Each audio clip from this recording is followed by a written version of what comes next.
Prague, the city of 100 towers, has always been a place where history and legend walk side by side. Its cobbled streets wind through centuries, past Gothic cathedrals and silent courtyards, past the Vltava River that glimmers beneath the watchful gaze of Prague Castle. In the early years of the 15th and 17th centuries, this city was not just the heart of Bohemia, but the crossroads of Europe, a place where faith, power, and ambition collided. The story of the Defenestrations of Prague is not just one story, but two, separated by nearly 2 centuries. Yet both moments, both windows, would send shockwaves through Europe and set the stage for wars that would shape the world. It began in the year 1419. The air in Prague was thick with tension. The people of Bohemia were restless, their hearts torn between old loyalties and new hopes. For years, the teachings of Jan Hus, a preacher who called for reform in the Catholic Church, had inspired the people. Hus spoke of faith, justice, and the need for change. But his words were dangerous, and in the year 1415, he was burned at the stake in distant Constance. His death sent a wave of anger through Bohemia. The people mourned, but they also remembered. They remembered the injustice, the pain, and the promise of something better. In the months that followed, Prague became a city on edge. The old order, represented by the Catholic Church and the king, clung to power. But the followers of Hus, known as Hussites, grew bolder. They gathered in secret, whispering of freedom and faith.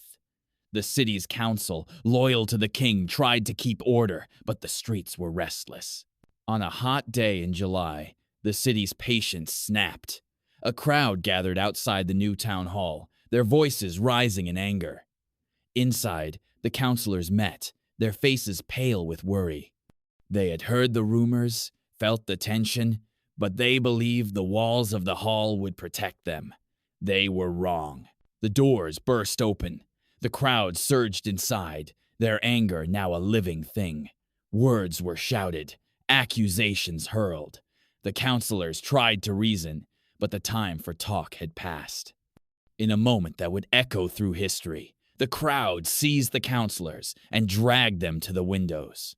One by one, they were thrown out, defenestrated into the street below. Some died on the stones, others were finished off by the mob. The message was clear. The people of Prague would no longer be silent. This First Defenestration was more than an act of violence. It was a spark.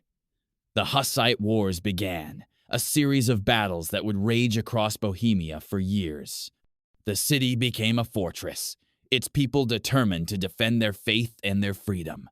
The old order trembled, and the world watched as Prague stood defiant. But history, like the river that runs through Prague, is never still. Nearly 2 centuries later, the city would once again become the stage for a drama that would shake Europe to its core.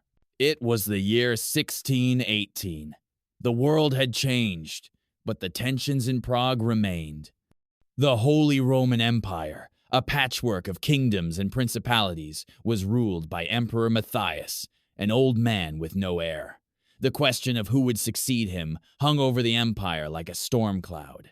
In Bohemia, the people remembered the promises of religious freedom made years before, promises that now seemed in danger. The Protestants of Bohemia, descendants of the Hussites, had been granted the right to worship freely by the Letter of Majesty, signed by Emperor Rudolph II in the year 1609. But as Matthias grew weaker, Catholic nobles and priests began to push back. Churches were closed, rights were denied, and the old fears returned. In May of 1618, a group of Protestant nobles gathered at Prague Castle, high above the city. They were men of conviction and courage, determined to defend their faith. Among them was Count Jindřich Matyáš Thurn, a man whose eyes burned with purpose. The nobles had come to confront the king's representatives, 2 Catholic regents, Jaroslav Božita of Martinice and Vilém Slavata of Clum, and their secretary, Philip Fabricius. The meeting was tense from the start. Words were exchanged, voices raised. The Protestants demanded answers. Why had their churches been closed? Why were their rights ignored? The regents replied with cold formality, insisting they were only following orders. But the nobles saw betrayal in every word. The room grew hotter, the air thick with anger. Suddenly, the line between words and action vanished. The nobles seized Martinice and Slavata, dragging them across the chamber. The windows of the council room yawned open, looking out over the moat far below. With a cry, the regents were hurled out defenestrated, just as the councillors had been 2 centuries before. Fabricius followed, his screams echoing off the stone. Miraculously, all 3 survived the fall, landing in a pile of manure that broke their fall. The Catholics would later call it a miracle, a sign of divine protection. The Protestants, with a wry smile, said it was simply luck, or perhaps the city itself had chosen to spare them. But the act could not be undone. The Defenestration of Prague in 1618 was the spark that ignited the 30 Years' War, a conflict that would engulf Europe in blood and fire. Armies marched, cities burned, and millions would die before peace returned. Yet in the quiet moments, away from the roar of battle, the people of Prague remembered. They remembered the windows, the falls, and the courage it took to stand up for what they believed. The city bore the scars of war, but also the memory of defiance. Through it all, Prague endured.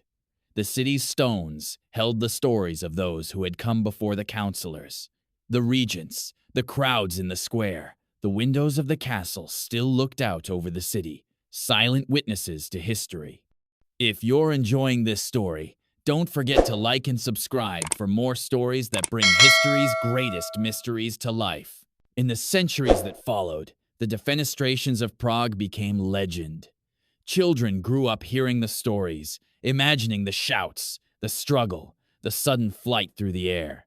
The word defenestration itself became part of the language, a reminder that sometimes, when words fail, history is made by those willing to act. But the story is not just about violence or rebellion.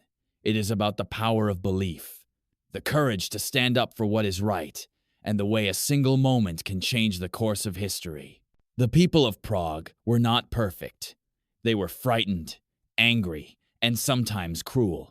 But they were also brave, determined, and unwilling to accept injustice. The city itself seemed to understand. The stones of the old town square, worn smooth by centuries of footsteps, remembered the cries of the crowd. The river, flowing beneath the Charles Bridge, carried away the echoes of battle but never forgot. The castle, perched high above, watched it all with silent wisdom. As the years passed, Prague rebuilt. The wounds of war healed, but the memory remained. The city became a symbol of resilience, a place where the past and present meet. Tourists came to see the windows, to stand where history was made, to imagine the moment when everything changed. And so, the story of the Defenestrations of Prague lives on. It is a story of faith and fear, of hope and despair, of people who refuse to be silent. It is a reminder that history is not made by kings and emperors alone, but by ordinary men and women who find the courage to act. In the end, the windows of Prague are more than just glass and stone. They are portals to the past, reminders of the moments when the world turned upside down. They invite us to look, to remember, and to ask ourselves, what would we have done, standing in that room, with the city below and the future uncertain? So, the next time you walk the streets of Prague, or see the sun glinting off the castle windows, remember the story of the Defenestrations. Remember the courage, the anger, the hope. Remember that history is not just something that happens to us. It is something we create, one moment, one choice, at a time. If you enjoyed this journey into the heart of Prague's history, don't forget to like, subscribe, and share. There are more stories waiting to be told right here.